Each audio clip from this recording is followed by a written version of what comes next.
حیدرآباد شہر کی ٹولی چوکی میں واقع مسجد تقویٰ میں مدرسہ التقویٰ لت حفیظ القرآن کا سالانہ جلسہ وہ تکمیل حفظ قرآن کریم تقسیم اسناد کا 10 مارچ بروز اتوار بعد نماز مغرب زیر صدارت شیخ نوید بادشاہ صدر مسجد تقویٰ انعقاد عمل میں آیا۔ اس موقع پر سعودی عرب سے آئے شیخ سلیمان آل وتید مہمان خصوصی کی حیثیت سے شرکت کی۔ پروگرام کا آغاز حفظ قرآن مکمل کرنے والے 3 طلبہ حافظ محمد ابراہیم سراج، حافظ شیخ زیان اور حافظ سید دانش افضل کی قراءت کلام پاک سے ہوا۔ اس موقع پر مہمان خصوصی شیخ امتیاز عالم جامعی نے طلبہ سے خطاب کرتے ہوئے کہا کہ دینی تعلیم سے آراستہ کرنا تمام والدین کی ذمہ داری ہے۔ جس طرح انگریزی مدارس کو ترجیح دیتے ہیں، انہوں نے کہا کہ حالات دن بدن بدتر ہوتے جا رہے ہیں۔ ان حالات میں طلبہ نے جو قرآن مجید کو حفظ کیا ہے وہ کوئی معمولی بات نہیں ہے اور حفاظ کو ساری عمر عمل پیرا ہونا چاہیے۔ شیخ سمیع اللہ مدنی جامعی امام و خطیب مسجد تقویٰ نے نظامت کے فرائض انجام دیے۔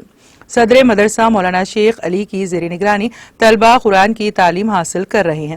اس موقع پر حفظ قرآن مکمل کرنے والے 3 طلبہ میں شیخ سلیمان آل وتید اور تقویٰ مسجد کمیٹی کے ذمہ داران نے طلبہ کی تکریم کرتے ہوئے اسنادات و انعامات تقسیم کیے۔ اس موقع پر ناظم مسجد تقویٰ شیخ شبیر محمدی، محمد اسلم، محمد حامد، محمد سلیمان، عبد القادر بن عبد الرشید، محمد عبد العظیم، محمد اکبر، محمد بابا کے علاوہ شیخ محمد صوفی ذمہ دار شعبہ نشر و اشاعت مسجد تقویٰ موجود تھے۔ بعد ازاں حاضرین کے لیے طعام کا بھی انتظام کیا گیا۔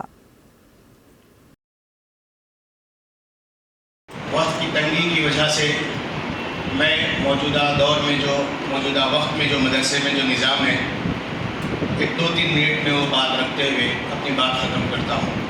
الحمدللہ اس وقت مدرسے کے اندر تقریباً 60 طلبہ موجود ہیں۔ پچھلے سال بھی ہمارا سالانہ جلسہ ہوا تھا اور بہت ہی اچھے پیمانے پر کیا گیا تھا، اور اسی جلسے کا اثر ہے کہ اس جلسے میں تقریباً 30 سے 35 طلبہ تھے۔ اس جلسے کا اثر ہے کہ آج اس جلسے کے اندر دگنی تعداد تقریباً 60 طلبہ کی موجود ہے۔ الحمدللہ اس وقت 3 اساتذہ تھے، مجھ کو ملا کر آج 4 اساتذہ موجود ہیں۔ اللہ کا شکر ہے کہ ہمارے پاس حفظ کی تعلیم کے ساتھ ساتھ اردو اور دینیات کا بھی ایک شعبہ ہے، اس پر بھی خصوصی طور پہ توجہ دلائی جاتی ہے، جس کا بھی آپ نے طلبہ کے تعلیمی مظاہرے کے ذریعے آپ نے اس کا مشاہدہ فرمایا۔ الحمدللہ حتی الامکان اساتذہ اکرام کی کوششیں جاری ہے، طلبہ پہ محنت کی، بس اوقات کچھ کمی پیشی رہ جاتی ہے۔ اب اس کے اندر بہت ساری چیزیں سبب بنتی ہیں، کبھی طلبہ کی لاپرواہی یا کبھی سرپرست حضرات کی بے توجہی اور کبھی وسائل کی کمی، بہت ساری چیزیں ہوتی ہیں کہ اس موجودہ وقت میں جو انتظامیہ کمیٹی ہے وہ کمیٹی کا ہمارے مدرسے کو بے انتہا سپورٹ ہے، اور ہر معاملے میں الحمدللہ ان کا تعاون ہم کو حاصل ہے۔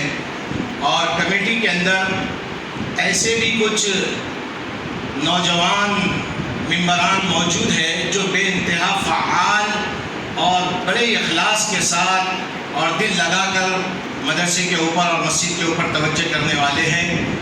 صدر انتظامی کمیٹی اور اراکین کمیٹی کا بے انتہا ممنون و مشکور ہوں، اور امید کرتا ہوں کہ آپ حضرات کے تعاون کا سلسلہ ہمارے ساتھ ہمیشہ جاری و ساری رہے گا۔ انتظامی کمیٹی کے مدرسے سے متعلق بہت ہی اچھے اور عمدہ عزائم ہیں۔ حالات حاضرہ کو مد نظر رکھتے ہوئے، قوم و ملت کی ضرورت کو سمجھتے ہوئے بہت سارے عزائم کمیٹی کے سامنے موجود ہے۔ انشاءاللہ تعالی رمضان کے بعد آنے والے سال ان عزائم کو بھی روبے عمل لایا جائے گا۔